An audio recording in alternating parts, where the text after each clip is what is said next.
سنو، تہجد کا وقت صرف عبادت نہیں، یہ دل کی تربیت ہے۔ یاد رکھو، جب کوئی شخص اس لمحے اٹھتا ہے تو وہ دراصل اپنے رب کو بتا رہا ہوتا ہے کہ دنیا سے زیادہ اسے اس ملاقات کی پرواہ ہے۔ اس وقت کی خاموشی انسان کے اندر کی آواز کو بلند کر دیتی ہے۔ قرآن میں آتا ہے، ہم نے رات کو تمہارے لیے سکون بنایا۔ یہی سکون تہجد میں دل پر اترتا ہے اور دعا ایک مختلف انداز میں قبولیت کے قریب ہونے لگتی ہے۔ اس وقت مانگی ہوئی دعا میں ایک گہرائی پیدا ہوتی ہے۔ انسان رو نہیں رہا ہوتا، دل رو رہا ہوتا ہے۔ الفاظ کم پڑ جاتے ہیں مگر احساس بڑھ جاتا ہے۔ یہ وہ گھڑی ہے جہاں امید تازہ ہوتی ہے، جہاں ٹوٹی چیزیں جڑتی ہیں، اور جہاں انسان اپنے رب کے سامنے بالکل صاف ہو جاتا ہے۔ دعا کرتے کرتے کبھی یوں لگتا ہے جیسے دل کے پردے ہٹ رہے ہوں، جیسے کوئی اندر سے کہہ رہا ہو کہ ہمت نہ چھوڑو، راستہ بن رہا ہے۔ اور یاد رکھو، تہجد میں کی گئی دعا کبھی خالی نہیں جاتی۔ اللہ اسے سن بھی رہا ہوتا ہے اور اس کے لیے دروازے بھی بنا رہا ہوتا ہے۔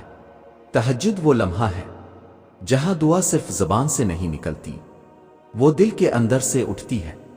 رات کی خاموشی انسان کے اندر کی سچائی کو سامنے لے آتی ہے۔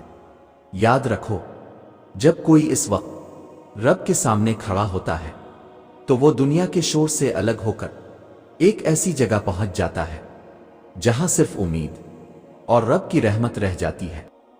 قرآن کہتا ہے، وہ رات کے کچھ حصے میں اٹھ کر میرے سامنے کھڑے رہتے ہیں اور میری رحمت کے امیدوار ہوتے ہیں۔ یہ آیت یاد رکھو، کیونکہ تہجد کا اصل راز اسی میں ہے۔ تہجد انسان کو امید والا بنا دیتا ہے۔ دعا مانگتے ہوئے دل میں ایک عجیب سی طاقت پیدا ہوتی ہے، جیسے کوئی اندر سے کہہ رہا ہو کہ رب سن رہا ہے، رب قریب ہے۔ اس وقت کی کیفیات عام نہیں ہوتی۔ کبھی ایسا لگتا ہے جیسے دل اپنے بوجھ اتارتا جا رہا ہے، کبھی یوں محسوس ہوتا ہے کہ آنسو خود بخود بہہ رہے ہیں اور ساتھ ہی دل ہلکا ہوتا جا رہا ہے۔ تہجد میں کی گئی دعا انسان کے اندر ایک نئی روشنی پیدا کرتی ہے، ایک عجیب اطمینان جو دن کے وقت محسوس نہیں ہوتا۔ یاد رکھو، تہجد تبدیلی کی شروعات ہے۔ یہ وہ مقام ہے جہاں انسان اپنے خوف نہیں گنواتا بلکہ اپنی امیدیں پاتا ہے۔ دعا کرتے کرتے انسان ایک نئی مضبوطی حاصل کرتا ہے، جیسے رب خود دل سے کہہ رہا ہو کہ ثابت قدم رہو، راستہ کھل رہا ہے۔ سنو، جب اللہ تہجد کی دعا سننے لگتا ہے تو نشانیاں دل کے اندر اور زندگی کے ماحول میں بہت خاموشی سے ظاہر ہوتی ہے۔ وہ شور نہیں کرتی، بس انسان کو اندر سے بتا دیتی ہے کہ دعا اوپر تک پہنچ گئی ہے۔ پہلی نشانی یہ ہے کہ سردی کی رات میں بھی کھڑے ہونے کی توفیق، نیند، موسم، تھکن، کچھ بھی رکاوٹ نہیں بنتے۔ دل میں ایک کھنچاؤ آتا ہے جو انسان کو اٹھا دیتا ہے۔ یہ خود اللہ کی طرف سے بلانا ہوتا ہے، آپ کا نیند سے اٹھ کر تہجد پڑھنا۔ یہ ایک نشانی ہے کہ اللہ نے دعا قبول کر دی ہے۔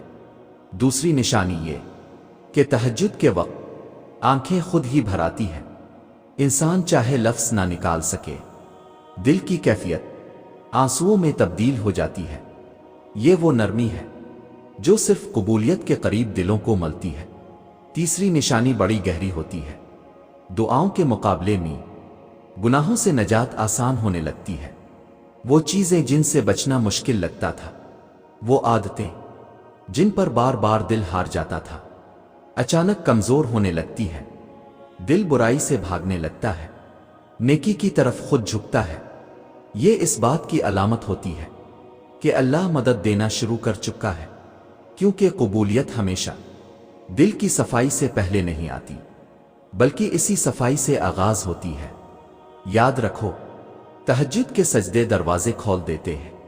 جب کوئی دل رات کے اندھیرے میں رب کی بارگاہ میں ٹوٹ کر گرتا ہے تو اللہ اسے کبھی خالی نہیں لوٹتا۔ دعا کا وقت ضرور آتا ہے، اور جب آتا ہے تو دل اپنے آپ مطمئن ہو جاتا ہے۔ اللہ تمہاری راتوں کو روشنی دے، تمہاری دعا کو قبولیت دے اور تمہیں وہ لمحہ دکھائے جب سجدہ شکر میں بدل جائے۔